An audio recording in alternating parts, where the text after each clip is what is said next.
Ya, Keluarga Indonesia kembali lagi bersama kami di Kumpul Keluarga, masih membahas tentang perencanaan untuk pasangan baru. Anti, kalau tadi mungkin merencanakan kira-kira mau punya anak berapa, mau bagaimana ya nanti pendidikannya secara finansial juga harus dipersiapkan.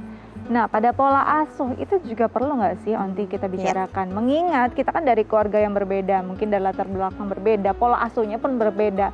Pola asuh mana yang akan kita terapkan dari keluarga yang mana? Ini perlu diobrolin nggak sih sebenarnya, nanti apa mengalir aja?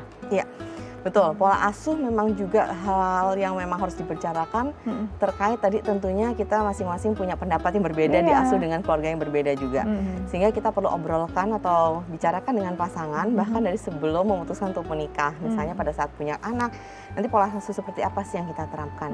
Nah, tapi namanya pola asuh ini nanti memang pada saat beriring dengan waktu pasti akan ada yang namanya adjusting kan. Misalnya contohnya, oke, sudah disepakati kita pakai demokratis ya gitu. Jadi maksudnya anak itu kalau nggak yang prinsipil, udah bolehlah kita sesuai dengan pendapat dia. Tapi kemudian pada saat usia dini yang penting itu memang harus kita yang memberikan rules-nya misalnya. Tapi pada saat berjalan terkadang kan tidak semudah itu. Karena namanya anak kan pasti berbeda juga karakternya dengan orang tuanya. Nah, pada saat itu terjadi, untuk pola asuh bisa saja kita memang melakukan komunikasi setelahnya gitu, walaupun sudah disepakati dulu di awal, tapi pada saat itu sudah berjalan tetap akan ada nanti diskusi-diskusi sejalan dengan waktu, itu pasti akan ada. Bahkan setiap hari perlu kita bicarakan seperti itu.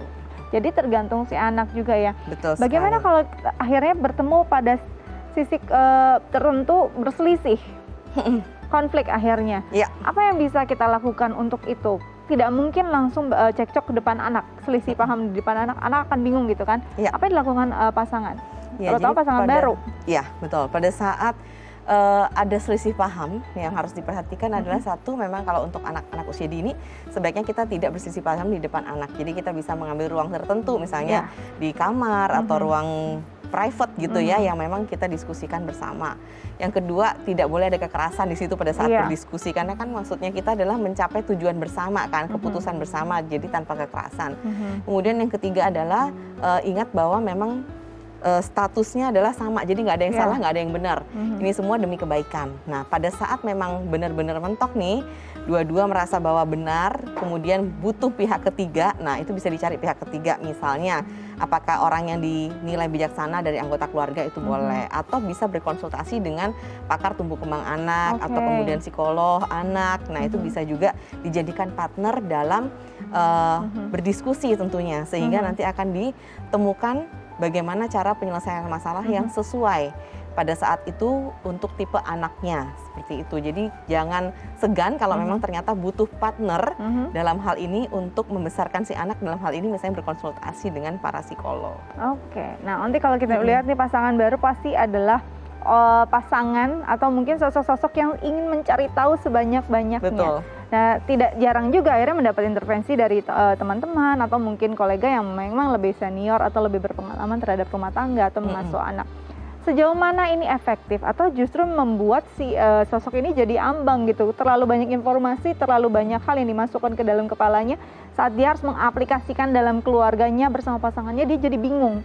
Sejauh mana sebenarnya kita bisa memberikan pengalaman orang lain menjadi pelajaran dalam hubungan keluarga? Iya, jadi sebetulnya pengalaman orang lain itu hanya dijadikan sebagai bahan referensi, tapi bukan penentu gitu. Jadi ingat, kita ambil baiknya dan sesuaikan dengan kebutuhan dan situasi keluarga kita. Tadi berkaitan dengan konflik gitu ya. Nah, itu juga akan penting selain kita berkonsultasi dengan pihak yang lebih ahli, kita juga bisa terapkan seperti ini dalam diskusi. Misalnya contohnya tadi berkaitan dengan keuangan kan, mana manajer, mana kasir. Dan dalam hal ini dalam pendidikan juga gitu. Kita bisa bagi rules kita. Misalnya contohnya, yang berkaitan dengan aturan misalnya lebih ke arah kamu sebagai ibunya, karena kamu yang lebih banyak sama anak gitu. Nah, tapi untuk kebijakan lain kamu bisa sharing sama saya, dan kemudian saya akan lakukan penerapan yang sama kepada anak, misalnya seperti itu.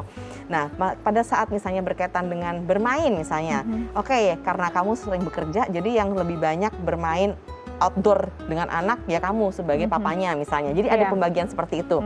Sehingga kita bisa percayakan kepada si pasangan kita apabila berkaitan dengan rules, ini berarti mamanya nih yang take take leader gitu kan, supaya tahu nih batasannya yang mana, jadi nggak terlalu banyak konflik juga.